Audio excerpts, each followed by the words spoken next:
بسم اللہ الرحمن الرحیم۔ السلام علیکم لسنرز۔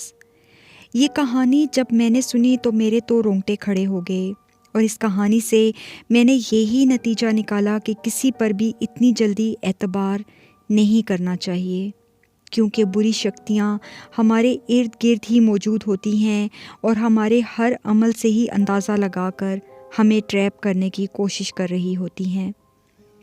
سلیمان بتاتے ہیں کہ 2006 میں نے سیل فون اپنے ابا کا چرایا اور اس پر فیس بک میں نے سب سے پہلے انسٹال کی، کیونکہ اس کے چرچے ہی بہت تھے۔ میں نے اس پر اکاؤنٹ بنایا، ساتھ ہی میسنجر بھی انسٹال کر لیا، اور یوں میں فیس بک اور میسنجر دونوں کا ہی بے تحاشا استعمال صرف رات کو کرتا تھا جب سب گھر والے سو جاتے۔ ساری رات میسنجر پر اجنبی لڑکیوں سے بات کرنا میرا پسندیدہ مشغلہ بن گیا۔ ایک رات ٹھیک 12 بجے مجھے ایک ان نون نمبر سے میسنجر پر میسج آیا۔ میں فوراً اس کی پروفائل پر گیا تو دیکھا کہ یہ تو میرے ساتھ فیس بک پر ایڈ ہی نہیں۔ پروفائل پر ایک انتہائی خوبصورت لڑکی کی فوٹو لگی ہوئی تھی جو کافی ماڈرن تھی۔ میں تادیر اس فوٹو کو گھورتا رہا۔ آئی ڈی پر اس لڑکی کا نام کنگنا تھا۔ نام پڑھتے ہی میرے اندر بھی کچھ بجنے لگا، کیونکہ مجھے اس لڑکی نے خود ہی میسج کیا تھا، تو ظاہر ہے لڑکا ہونے کی وجہ سے میری جہاں خوشی دوگنا ہو گئی، وہاں میرے دل کی دھڑکنیں بھی تیز ہونے لگیں، اور میں سوچنے لگا کہ میری فیس بک کی پوسٹ پر کوئی تو ایسی بات ہے کہ جس نے اس لڑکی کو میری طرف متوجہ کیا۔ میں فوراً میسنجر پر گیا اور جلدی سے اسے رسپانس دیا۔ سلام دعا کے بعد ایک دوسرے کا تعارف لیا گیا۔ اس نے مجھے خود ہی بتایا کہ وہ ممبئی سے تعلق رکھتی ہے، تو خوشی سے میری تو باچھیں ہی کھل گئیں، کیونکہ میں بھی اسی شہر کا تھا۔ میں نے جھجکتے ہوئے اس کی لوکیشن پوچھی تو میرے دل کے تار ہل گئے، یہ جان کر کہ وہ تو میرے گھر سے صرف 10-15 منٹ کی واک پر ہے، تو میں بے حد خوش ہوا۔ میں نے بات بڑھاتے ہوئے اس سے فوراً نمبر مانگا تو میری حیرت کی انتہائی نہ رہی کہ بلا جھجک اس نے مجھے نمبر دے دیا۔ حالانکہ لڑکیاں کبھی بھی پہلی بار بات کرنے پر اپنا پرسنل نمبر تو نہیں دیتی۔ میں تو اس کا نمبر پا کر جیسے ہواؤں میں اڑنے لگا۔ میں نے اگلا قدم اٹھاتے ہوئے بلا جھجک اس سے ملاقات کی خواہش کا اظہار کیا، تو کافی دیر تک اس نے مجھے کوئی رپلائی نہیں کیا، تو مجھے اپنی عجلت پر افسوس ہونے لگا کہ ایک دم ہی اس کا جواب سن کر میں پاگل ہو گیا۔ اس نے میسج کیا کہ میں بھی تم سے ملنا چاہتی ہوں۔ اس سے بات کرتے کرتے لگ بھگ مجھے 2 گھنٹے ہو چکے تھے۔ اپریل کا مہینہ تھا، لیکن راتیں ابھی بھی ٹھنڈی تھیں۔ ایک دم اس نے مجھے کہا کہ تم ابھی اس وقت مجھ سے مل سکتے ہو، تو میری تو حیرت کی انتہا نہ رہی کہ فقط پہلی بار ہی بات چیت ہونے پر وہ اتنی شدت سے مجھ سے ملنا چاہ رہی ہے۔ باپ رے باپ، ایک ٹھنڈی پھریری سی میرے بدن میں پھر سی گئی۔ ایک بالکل انجان لڑکی رات کے اس پہر مجھ سے ملنے کے لیے تیار ہے، تو لڑکا ہوتے ہوئے بھلا میں کیوں پیچھے رہ جاتا۔ میں نے فوراً حامی بھر لی۔ ہمارے گھر کے قریب ایک کافی پرانا پارک تھا جو کافی عرصے سے بند پڑا تھا، اور اس کے پاس ایک مندر بھی تھا۔ اس کے پاس سے ہی گزرتے ہوئے ایک ریلوے ٹریک بھی تھا۔ میں نے جوں ہی اس پارک کا تذکرہ اس کے سامنے کیا تو اس نے کہا کہ آپ ابھی آ جاؤ تو ہماری ملاقات ہو جائے گی۔ میں نے فٹافٹ اپنے بال بنائے، پرفیوم کپڑوں پر لگائی۔ جوں ہی دروازہ کھول کر بائک سٹارٹ کی تو رات کے اس پہر گپ اندھیرے کو دیکھ کر میرے ذہن میں ایک وسوسہ سا آیا، لیکن میں نے فوراً ہی اسے اپنے ذہن سے جھٹک دیا۔ بائک کو زور سے کک ماری اور پارک کی طرف تیزی سے دوڑنے لگا۔ یخ ٹھنڈی ہوا میرے جسم کے آر پار ہو رہی تھی۔ میں کچھ لمحوں میں ہی پارک کے گیٹ پر کھڑا تھا۔ اسٹریٹ لائٹ اکا دکا ہی آن تھیں۔ میں دائیں بائیں دیکھنے لگا۔ ہوا کی سائیں سائیں میرے کانوں میں گونج رہی تھیں۔ تو میں نے محسوس کیا کہ میں یہاں پر بالکل اکیلا ہوں، میرے علاوہ اور کوئی نہیں۔ ہر طرف گہرا سناٹا اور پراسرار سی خاموشی طاری تھی۔ میں نے پارک کے دروازے کے اندر جھانکنے کی کوشش کی، جہاں پر دور دور تک گپ سیاہ اندھیرا تھا، اتنا اندھیرا کہ وہاں پر لگے ہوئے درخت بھی مجھے دکھائی نہیں دے رہے تھے۔ اتنے میں اس اندھیرے کو چیرتے ہوئے مندر کی گھنٹی کی آواز جب مجھے سنائی دی تو میں چونک گیا۔ مندر میں اس وقت گھنٹی کون بجا رہا ہے؟ پاس سے گزرتی ریلوے لائن جو اب متروک ہو چکی تھی اور ایک عرصے سے زیر استعمال نہیں تھی۔ دن میں تو یہاں لوگ اس پر سے بآسانی گزر کر آتے جاتے تھے، لیکن رات کے اس پہر ریلوے ٹریک پر چلتے قدموں کی آواز جب مجھے آئی تو ایک عجیب سا احساس ہوا، شاید وہ آ رہی ہے۔ میں نے ایک بار پھر سے اپنے بال درست کیے اور دھیان سے ریلوے ٹریک کی طرف دیکھنے لگا۔ میں نے اور اس لڑکی نے پورے 2:30 بجے یہاں ملنے کی بات کی تھی، گویا وہ وقت کی بہت ہی پابند نکلی۔ اس کا گھر اس مندر کے پیچھے کہیں تھا۔ قدموں کی آواز رک چکی تھی اور میں اس کو اندھیرے میں آنکھیں پھاڑے دیکھنے کی کوشش کر رہا تھا، لیکن وہ مجھے کہیں دکھائی نہ دی۔ میں نے اپنا فون نکالا تو اس وقت ٹائم 2:40 ہوئے تھے۔ میں تھوڑی دیر کان لگا کر سنگن لینے کی کوشش کرتا رہا، پھر میں نے کنگنا کے نمبر پر کال کی۔ بیل تو جا رہی تھی، مگر نہ جانے کیوں وہ کال نہیں اٹھا رہی تھی۔ پھر میں نے اسے SMS کیے، جس کا اس نے مجھے کوئی جواب نہ دیا، تو مجھے اب غصہ آنے لگا۔ میں نے دوبارہ کال ملائی تو مجھے سنائی دیا کہ آپ کا ملایا ہوا نمبر اس وقت بند ہے، برائے مہربانی تھوڑی دیر بعد کوشش کیجیے گا۔ تو میرے منہ سے شٹ نکلا۔ شاید وہ لڑکی مجھے بے وقوف بنا گئی ہے۔ مجھے اب کنگنا سے زیادہ اپنے آپ پر غصہ آنے لگا۔